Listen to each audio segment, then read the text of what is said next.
네, 그리고 난 다음에 통합이 돼서 KBS 파노라마라는 프로그램으로 이끌어졌는데 이제 거기에 역사의 이야기가 포함되어 있습니다. 그래서 31일 금요일 날 엊그제였죠. 거기에 백정 아버지와 서양 의사 아들이라는 프로그램을 냈습니다. 참 감동적이었습니다. 여러분 백정이 어떤가 한번 보시겠어요? 뒤에 지금 들고 있는 게 뭡니까? 소, 돼지 저걸 지기에 지고 있는 백정들의 모습입니다. 백정은 광대, 기생, 포졸, 무당 등 7천반이라고 불리우는 7가지 천민 중에서 가장 낮은 천민이었습니다. 결혼할 때도 상투를 올릴 수가 없었고 갓을 쓰거나 도포를 입는 것도 허락되지 않았습니다. 심지어는 코흘리게 어린애가 나이 많은 백정에게 말을 놓고 하대하는 것도 묵묵히 참아야 되는 인격적인 수모까지 겪고 살았습니다. 백정에게는요, 노비들도 기재가 되는 호족도 없었습니다. 최천민이었습니다. 그 백정 구한말 가운데 박가라는 사람이 있었습니다. 이름이 없어서 그냥 박씨예요, 박가. 그리고 그 아들 봉출이가 있었습니다. 그런데 그 아들 봉출이, 그가 지금 연세대학교 의과대학의 전신인 제중원에서 우리나라 최초의 서양 의사가 됩니다. 백정의 아들이 말입니다. 그냥 양민하고는 어울릴 수도 없었고 교육은 전혀 받을 수가 없었던 아들 봉출이, 그의 인생이 바뀌어지는 것은 서양 선교사, 외국인 선교사 사무엘 무어라는 사람이 세운 예수교 학당. 여러분, 이 사람이 사무엘 무어가 백정들의 마을, 낮고 헐한 마을에 들어와서 교육을 시작을 했습니다. 그럼 그걸 한번 볼까요? 동영상. 자, 보면은 처음 여기서 아름다운 만남이 시작합니다. 백정의 아들 역시 백정이 되어야 하는 운명. 봉출이는 500년 넘게 사람 취급받지 못하고 천대를 받아온 아버지의 신분을 고스란히 물려받아야 했습니다. 연세대학교 학술정보, 이곳에 박가 부자와 관련된 자료가 있습니다. 제중원 연례보고서입니다. 네, 1901년 9월에 발행된 제중원 연례보고서입니다. 백정 박가의 아들이 훗날 연세대학교 의과대학이 되는 제중원 의학교 학생이었다는 기록입니다. 제일 2학년인 5학년에서부터 4학년 1명, 세 번째로 박사의 선생이 2학년으로 되어 있습니다. 근데 좀 다른 경우하고 좀 달리 교회 소속이나 부모의 이름이 구체화되어 있지 않고 그저 직업이 백정인 박씨의 아들이다, 이렇게 기록이 되어 있습니다. 백정 박가의 아들은 제중원 의학교 제1회 졸업생 7명 가운데 하나가 됩니다. 그 시절 백정의 아들이 어떻게 서양 의사가 되는 교육을 받을 수 있었을까요?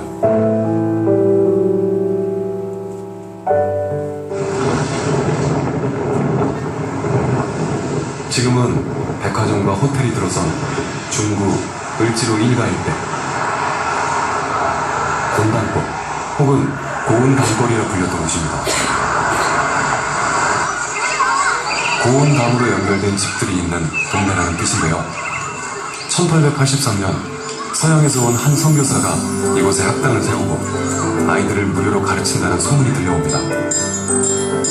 미국 북장로교회 파송을 받은 사무엘 무어 선교사입니다.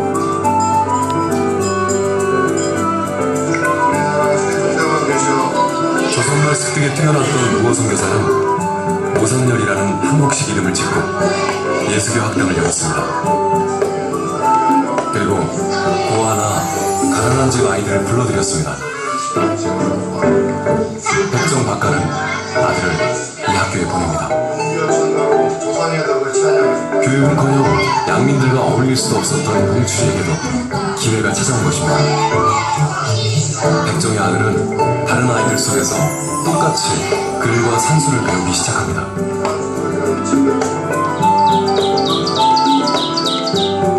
여러분, 참 선교사님들 훌륭한 일을 하셨죠? 정말 우리는 빚진 나라입니다. 선교사님이 이런 낮고 홀한 곳에 들어가서 백정 그 마을에서 아이들을 교육하기 시작합니다. 우리가 방글라데시에 파송한 박채관 선교사님, 강순철 선교사님도 이 일을 하고 있습니다.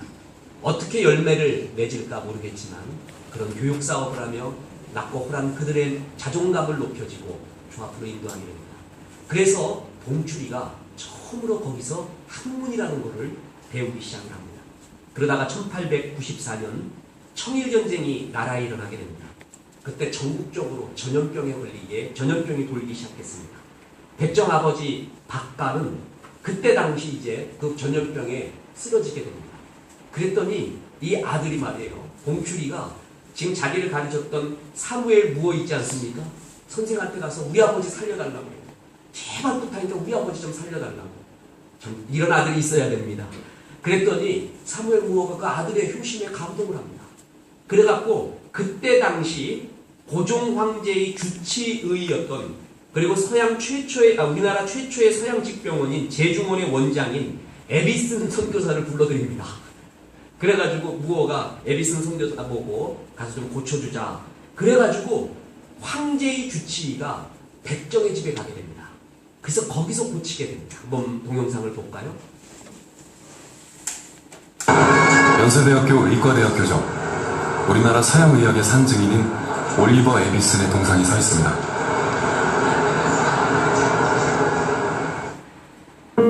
캐나다 출신의 이 서양 의사는 죽을 운명에 처한 조선의 백정 박가를 살려냅니다. 한국에서 42년간 의료 선교를 하며 세브란스 의학교와 연희 전문학교 교장을 역임한 에비슨은 백정 박가와의 인연을 자신의 회고록에 남겼습니다. 집은 가난한 사람의 것이 아니었으나 대부분의 다른 집과 비슷하게 자랐다. 환자가 누워있는 방은 가로 세로 7피트였으며 높이도 거의 같았다. 환자는 얇고 푹신한 이불 위에 누워있었고 방바닥의 열기가 기분 좋게 느껴졌다. 나는 환자를 진찰하기 위해 서양 사람에게 편하지 않은 다리를 교차하는 자세로 방바닥에 앉았다. 무어 선교사의 소개로 백정 박가의 치료를 맡은 에비스는 고종의 주치의였습니다. 임금을 치료하는 손으로 백정의 몸을 만진다는 것은 당시로서는 상상할 수도 없는 일이었습니다.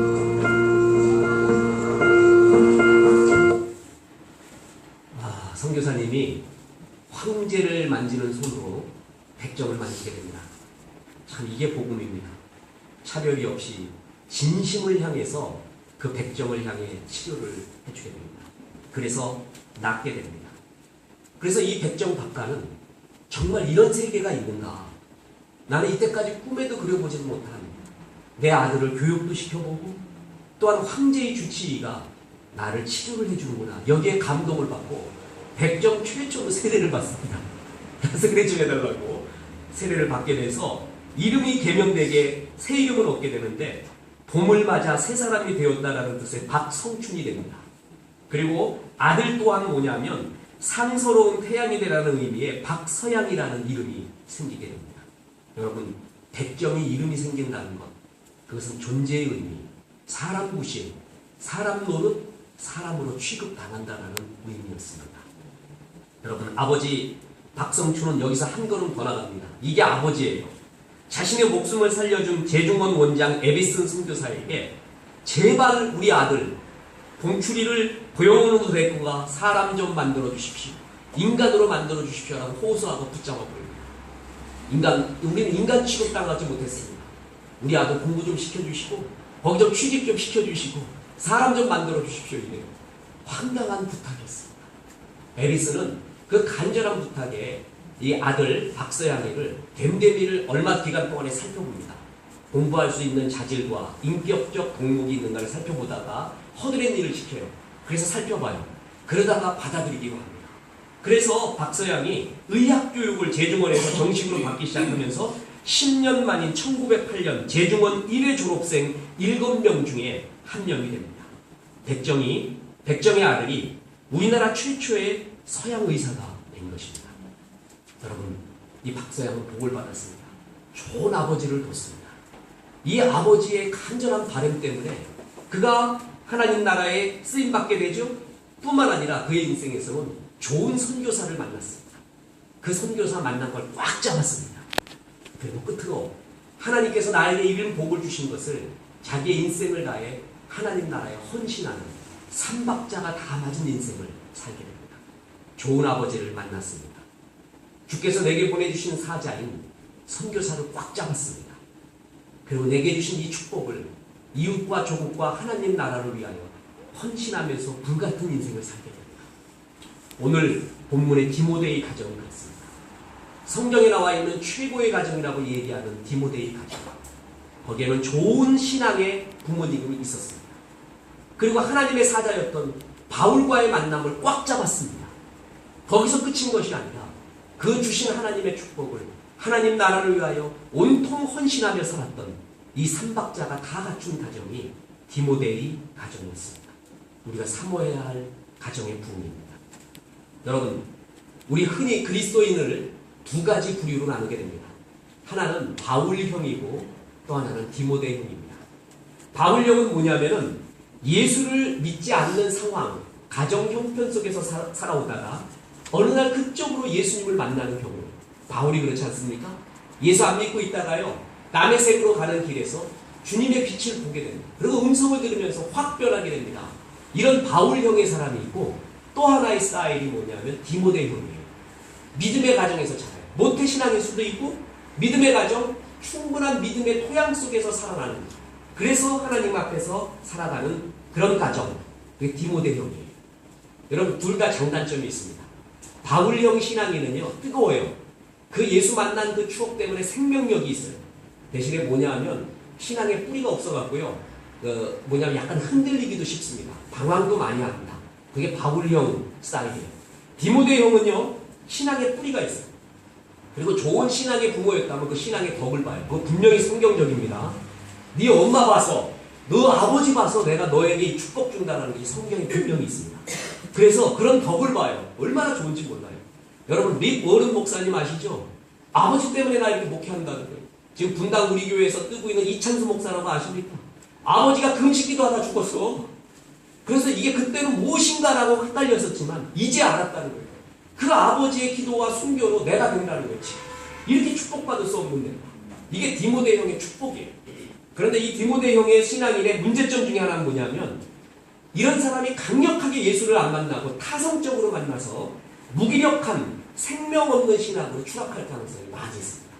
그래서 모태신앙을 나는 못해, 그런 신앙으로 별명이 붙여질 정도가 돼요. 다 장단점이 있습니다. 그런데 여러분, 오늘 이 설교를 듣는, 이 예배를 드리는 여러분들은 거의 100% 디모데형이에요. 여러분의 자녀는 말이에요. 여러분 부모가 예수를 믿고 있잖아요. 그래서 여러분의 자녀는 디모데형 스타일이에요.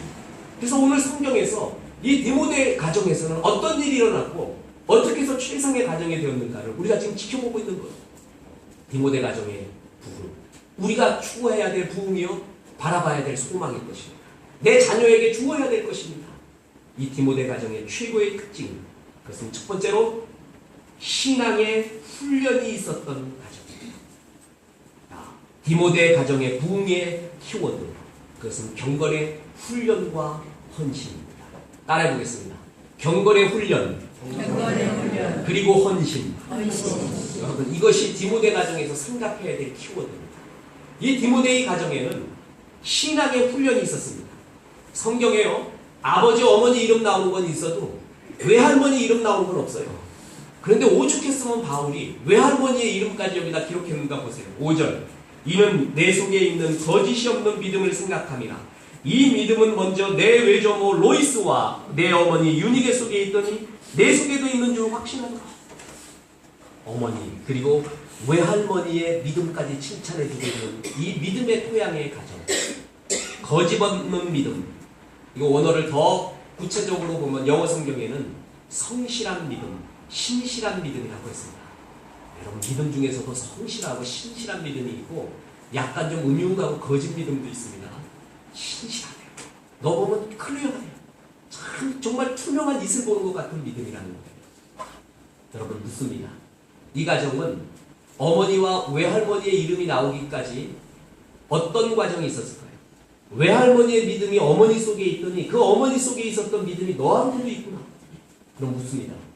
디모데의 어머니는 디모데에게 뭘 가르쳤을까요? 교육의 과정이 뭐였다고 생각합니까? 그것은 보나마 하나입니다. 어머니는 성경을 가지고 가르쳤습니다. 그래서 디모데 후서 3장 14절에 16절에 보면 이런 구절이 나옵니다.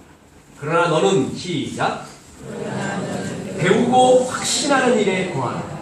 너는 내가 누구에게서 배운 것을 알아. 또 어려서부터 성경을 알았나니 성경은 능히 너희로 하여금 그리스도 예수 안에 있는 믿음으로 말미암아 구원에 이르는 지혜가 있게 하느니라. 모든 성경은 하나님의 감동으로 된 것으로 교훈과 책망과 바르게 하고 의로 교육하기에 유익하니. 이게 지금 출처가 어디예요? 디모데 후서예요. 지금 우리가 읽었던 본문이 디모데 후서 아닙니까? 디모데야, 혼탁한 이 세상 가운데 네가 어려서부터 배웠던 성경 거기에 거하라. 그러니까 이 가정은 어렸을 때부터 뭘 가르친 겁니까? 성경을 가르친 겁니다. 여러분 그때 당시에는요 신약 성경이 완성되지 않았던 때입니다. 그러면 디모데의 어머니가 디모데에게 주로 가르쳤던 것이 뭡니까? 구약 쉐마 교육이라는 겁니다. 이스라엘 최고의 교육이 쉐마예요. 쉐마. 신명기 6장 4절에서 7절에 보면은요 이스라엘 사람들이 최고로 중요시 여기는 말씀 구절이 나와요. 쉐마 이스라엘, 들으라 이스라엘, 우리 하나님 여호와는 오직 유일한 여호와시니 너는 마음을 다하고 뜻을 다하고 힘을 다하여 내 하나님 여호와를 사랑하라. 오늘날 내가 내게 명하는 말씀을 내 마음에 새기고 내 자녀에게 부지런히 가르치며 집에 앉아있을 때든지 길을 갈 때든지 누워있을 때든지 일어날 때든지 이 말씀을 강론하라. 이게 쉐마 이스라엘 신명기의 유명한 구절이거든요. 요 구절을 요만큼 컨닝 페이퍼 같이 만들어 갖고 요 쪽두리에다가도 달리고 여기다가도 달고 다니는 거예요. 이만큼 쉐마 교육을 중요시 여겼어요. 이것이 전통적으로 그 마음 가운데 그 가정에 있었던 거예요. 그래서 여러분 현영수 목사라는 분은 부모여 자녀를 제자 삼아라 이런 구절에서 책에서요 지상명령이 두 가지가 있다는 거예요. 하나는 수직적 지상명령이 있고 수평적 지상명령이 있대요. 수평적 지상명령은 우리가 잘 아는 것과 같이 땅끝까지도 복음 전하는 게 수평적 지상명령이고 수직적 지상명령은 네 자녀를 제자 삼으라는 거예요. 네 자녀 멀리 두지 말고 네 자녀를 하나님 앞에 제자 삼아라. 그것부터가 이 두 가지를 다 이루어야 된다는 것이에요. 여러분 그렇습니다. 수직적 내 자녀를 제자 삼는 디모데 가정은 이런 신앙의 훈련이 그 가정 가운데 있게 되었습니다. 여러분 신앙은요 연습과 훈련을 통해서 완성이 되어 갑니다. 태어나는 제자는 없습니다. 제자는 훈련과 연습 속에서 만들어져 갑니다. 리플리라는 사람이 쓴 믿거나 말거나라는 책 거기에 보면 5달러짜리 쇳덩어리 이야기가 나옵니다. 쇳덩어리 5달러짜리가 있는데 이걸 가지고 말발굽을 만들면 50달러에 판다고 합니다. 바늘을 만들면 5,000달러어치 바늘을 만들 수 있고 이 5달러짜리 쇳덩어리를 시계를 만들면 5만 달러 가치를 바란다고 합니다. 똑같은 쇳덩이가 어떻게 조련하느냐에 따라서 값어치가 달라집니다. 사람도 마찬가지입니다. 그냥 놔두면 쇳덩이 어떻게 훈련하고 조련하느냐에 따라 값어치가 완전히 달라진다는 겁니다. 길가에 커다란 바위덩이가 있다고 가정해 봅시다. 인부가 그거를 잘 쪼개서 도로 포장량으로 쓰면 요긴한 재료가 됩니다. 그거보다 더 좋게 쓰면 집 짓는 자가 다듬어서 주춧돌이나 축대로 사용하면 더 훨씬 더 격상됩니다. 근데 여러분 예술가가 정으로 쪼아서 조각품을 만들다면 최고의 바위덩이다. 누구를 만나느냐 어떻게 조련받느냐에 따라 바위덩이의 가치는 달라집니다. 그게 아무도 발견하지 않고 길가에 방치되어 있다면 뭐예요? 그건 행인들한테 걸림돌이 됩니다. 영 쓸모없는 것입니다. 발견되어서 훈련받아지느냐 다듬어지느냐 거기에 따라 가치가 완전히 달라지는 것입니다. 그리스의 시인이었던 아르킬로코스라는 사람이 있습니다. 이 사람이 이런 시를 썼습니다. 물타모비트 블레스 메로메큐누스 우눔 마그눔 여우는 많은 것을 알지만 고슴도치는 큰 것 하나를 안다. 그러면서 인생을 여우형과 고슴도치형으로 나누는데 오지랖이 넓은 여우보다는 결정적인 거 한 가지를 확실히 아는 고슴도치가 이긴다는 것입니다. 여러분 그렇습니다. 결정적인 습관, 핵심적인 습관, 인생을 좌우하는 핵심적인 습관이라는 게 있어요. 그 하나에 충실한 사람이 인생을 결국 승리하게 됩니다. 우리는 습관에 의해서 우리가 습관을 만들지만 습관이 우리를 만들어갑니다. 행동과학을 연구하는 사람들의 말에 의하면 우리 인간은 80%가 습관적으로 행동합니다. 아니 90% 이상입니다. 말의 습관, 위기가 왔을 때의 습관, 또한 어떤 일상적인 습관이 우리의 천성이 되고 우리의 인격이 된다는 겁니다. 습관이 곧 인격입니다. 유대인들은 그래서 세계 최고의 교육이라고 하지 않습니까? 유대인 교육은 한마디로 인생을 결정하는 결정적 습관인 핵심 습관을 길러주는 교육이라는 거예요. 첫째는 하나님을 가까이 하는 습관, 즉 예배와 말씀과 기도를 가까이 하는 습관 길러주고, 둘째는 늘 죽음을 기억하고 결산의 날을 바라보는 습관. 그래서 여러분, 죽는 날이 있지, 내가 결산하는 날이 있지, 내가 왜 이렇게 바둥거리며 살아왔을까? 그렇게 보면 큰 관점에서 보면요, 하루하루의 문제가 큰 문제로 안 보여요. 이 두 가지의 결정적인 습관을 길러주는 게 유대인의 습관 교육이었습니다. 구세군의 창시자 윌리엄 부스라고 하십니다. 이 사람이 경건의 훈련과 연습에 대가입니다. 그런데 그 아내인 캐서린 여사는 더합니다. 이 캐서린 여사가 기독교 교육사에 어머니 신앙교육의 아주 상징적인 인물인데 그가 했던 대표적인 말이 이것입니다. 마귀가 당신의 자녀에게 나쁜 습관을 들여주기 전에 경건의 습관을 심어주십시오. 그리하면 당신의 자녀는 평생 하나님의 일을 하며 살 것입니다. 마귀가 딴 습관 들여주기 전에 선정이라 경건의 습관을 들여주라. 디모데의 가정은 바로 이런 핵심적인 경건의 연습에 훈련에 말씀의 기도와 예배의 습관이 되어 있었던 가정입니다. 그 가정 가운데 디모데가 자랍니다. 여러분, 우리가 예수 믿는 성도라고 하면서 우리의 가정 가운데 이런 경건의 습관과 훈련이 내 자녀에게 없다. 무늬만 크리스찬입니다. 여러분, 이렇게 되면 우리 자녀는 혜택을 받지 못합니다. 디모데처럼 혜택받기 위하여 우리 부모가 본을 보이면서 그들에게 신앙의 교육, 신앙의 가치관, 마음과 훈련을 시켜줘야 됩니다. 그리고 둘째, 이 가정은 결정적인 만남에 집중했던 가정입니다. 자, 아까 바울형의 그리스도인과 디모데형의 그리스도인이 있다 그랬죠? 바울형의 그리스도인의 특징이 뭔지 아십니까? 예수님에 대한 강한 임팩트, 만남이 있습니다. 그 추억이 있습니다. 그거는 구원의 셈이라고 하는데 너희가 구원의 셈에서 물을 기르리라. 주님 만났던 그 추억, 그리고 그때의 뜨거움과 드렸던 기도, 그게 항상 마음에 고양이 되어 있어요. 저도 바울형 사람의 대표적인 사람입니다. 그 주님 만났던 그날을 잊지 못합니다. 그때의 그 환경과 그때의 찬양과 모든 느낌 잊지 못합니다. 그래서 정말 힘이 빠질 때는 그때로 돌아가요. 구원의 셈에서 물을 길러봐요. 바울이 밤의 세계 체험을 얼마나 신약 성경에서 강조했는지 아십니까? 예수 만났을 때의 추억. 그게 바울형의 특징이에요. 그런데 디모데형이 이게 약해요. 그냥 늘 신앙의 집안에서 자라오니까 그냥 교회 가거나 찬송하거나 하는 게 습관이지, 그냥 정말 예수님을 인격적으로 만난 강한 임팩트가 부족해요. 디모데형이. 이런 사람도 2차 만남이 있어야 돼요. 성경 공부를 통하여, 예배를 통하여, 수련회를 통하여 어찌됐든 예수를 인격적으로 만나는 그 결정적인 만남이 필요해요. 이게 없다고 치면은 디모데형이 오히려 더 방황합니다. 그냥 미적미적합니다. 오히려 다 필요 없는 사람이 되어버리는 경우가 많이 있습니다. 그런데 이 디모데의 가정을 보면요, 그 강한 임팩트가 있었어요. 그걸 꽉 잡았어요. 흔히들 우리 인생을 살아가기 위해서 최고의 중요한 만남 5가지가 있다. 이 5가지 만남에 축복을 받은 사람이 최고의 인생을 산다. 첫째는 부모와의 만남, 친구와의 만남, 배우자와의 만남, 좋은 스승과의 만남, 진리와의 만남. 여기에 아멘하며 나는 여기에 축복받았다 그러면 그 사람 정말 행복하게 살아요. 그런데 말이에요, 나머지 4 만남이 전부 마지막인 진리와의 만남을 추구하고 있다. 그 사람 최고의 행복. 더 쉽게 이야기할까요? 부모님이 나를 진리와의 만남으로 이끌어준 부모. 친구가 나를 진리와의 만남으로 이끌어준 사람. 배우자가 진리와 함께 기뻐하는 사람이. 나의 스승이 진리에 이르러 인도해주는 멘토예요. 이게 최고의 행복이라는 것입니다.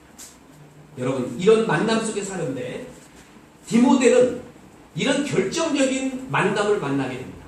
그게 누구냐면 바울과의 만남입니다. 바울은 디모데를 1차 선교 여행 때 만났습니다. 그리고 지켜봅니다. 2년 동안 지켜보고 있다가 2차 선교 여행 때 자기의 제자와 아들로 삼습니다. 그리고 그때부터 바울은 디모데의 멘토가 됩니다. 지금 이 디모데는요, 꽉 잡았습니다. 바울 사도를 꽉 잡아요.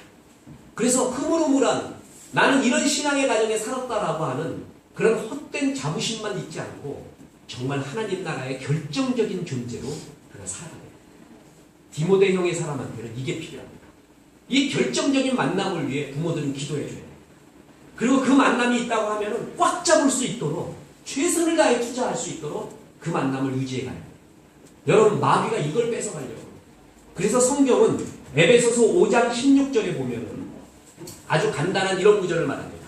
같이 한번 읽어볼까요? 시작. 세월을 아끼라 때가 아니라. 여러분, 에베소서 5장은 성령 충만에 대한 구절이거든요.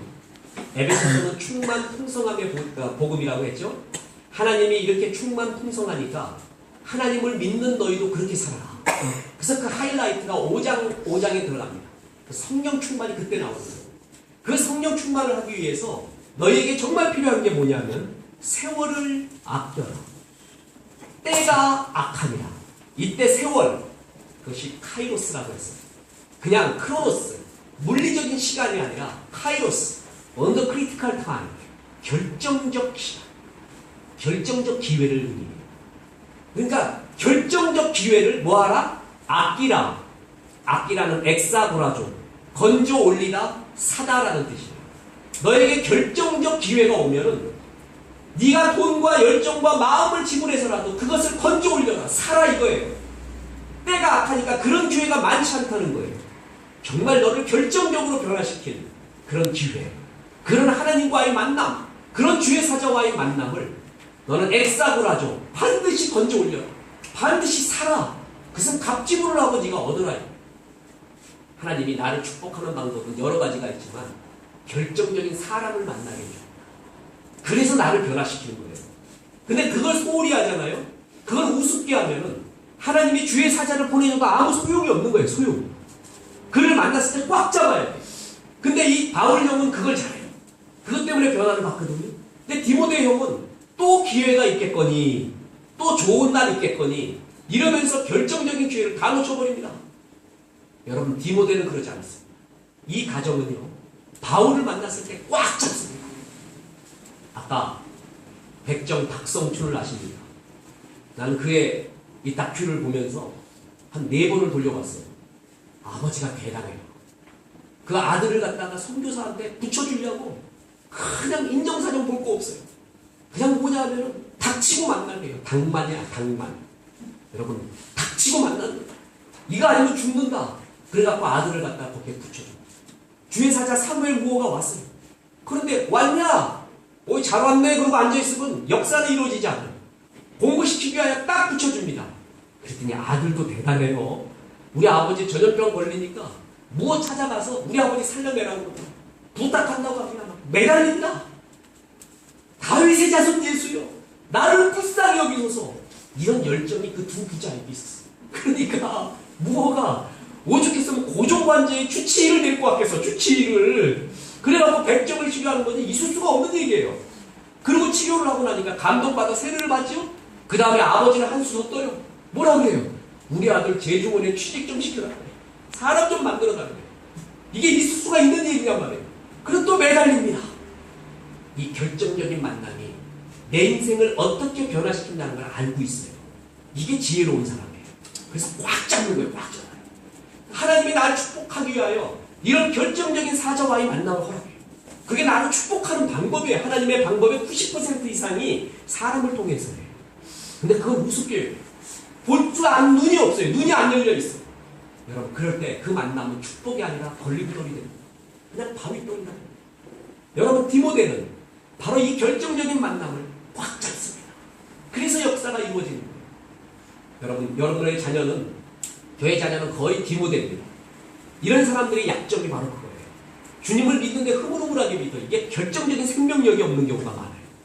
여러분, 이럴 때 주님께서 주시는 만남, 인격적으로 만나게 해주는데 우리가 최선을 다해줘야 돼요. 우리 부모가 다 해줄 수가 없습니다. 그가 만나야 되지 않겠습니까? 결정적인 만남에 그는 샀습니다. 이것이 바로 디모데 가정의 풍기였습니다. 끝으로 이 디모데 가정은 헌신이 있었습니다. 디모데는요, 이 신앙의 훈련을 받고 난 다음에 바울 사도를 꽉 붙잡습니다. 그리고 바울과 함께 복음 사역에 헌신을 하게 됩니다. 여러분, 이런 정말 웃긴 사람이 있어요. 제가 어렸을 때 만화책에서 봤는데 그 어렸을 때의 만화가 지금 최첨단 개그였던 허무 개그, 거기에 원조였던 것 같아요. 내가 안만 봐도. 거기도 허무한 애가 하나 나와요. 근데 이 사람이 뭐냐면 소림사로 들어가서 도수를 갖다가 30년을 닦습니다. 세상을 구원한다고 주막에 내려와요. 주막에 내려왔다가 바나나 껍질인가에 미끄러져 죽습니다. 머리를 부딪혀갖고. 진짜 허무한 얘기야. 30년 동안 돈 닦았는데 주막 내려와서 그냥 국밥 하나 먹고 넘어져 죽어버려요. So what? 그 도술 닦은 게 뭐예요? 쉽게 이야기할까요? 여러분, 훈련만 받아놓고 실제 전쟁에 갔는데 그 전쟁에 안 나가요. 그럼 so what? 그게 뭐예요? 디모데 좋은 가정, 신앙의 가정에서 태어났어요. 그리고 결정적인 만남도 만났어요. 그런데 헌신을 안 해요. So what? 그게 뭐예요? 아무것도 안 해요, 그러면. 여러분, 이까지는 알아야 되는 거예요. 여러분, 아까 박성춘, 박서양 이야기했죠? 우리나라 제주원이라는 드라마도 여기서 나왔어요. 여러분, 백정이 서양 의사가 됐다고? 그게 정말 인간 승리라고요? So what? 그러면 그것은 드라마로 또한 교훈으로 우리에게 다가올 게 아닙니다. 이 박성춘과 박서양은 조국의 독립과 하나님 나라를 위하여 일생을 바치는 헌신이 있었습니다. 여러분, 우리의 읽었던 경건 6월 서적이 뭐냐면 팬이냐 제자이냐. 훈련 잘 받아놓고 결정적인 만남도 만나놓고 예수의 팬으로 살아요. 예수님은 팬이 아니라 뭘 원하고 있어요? 제자를 원하고 있어요. 주님의 지상명령은 너희는 온 족속으로 뭘 삼아? 제자를 삼으라. 우리 제자. 그 제자가 뭐냐? 헌신의 차원까지 나가는 거예요. 십자가까지 가는 거예요. 떡 먹기 위해서 쫓아다니는 걸 팬이라고 해요. 십자가까지 가는 거를 제자라고 해요. 정말 제자의 헌신된 삶이 있어야 된다는 거예요. 여러분, 기독교 역사의 가장 위대한 족적, 그건 두말할 필요 없이 바울이에요. 이 바울 사도가 나중에 천국 가서 물어보세요. 당신 어떻게 그렇게 훌륭한 사역을 하였습니까? 그러면 이런 말 할 거예요. 나 말이야, 내 제자 디모데가 옆에 없었으면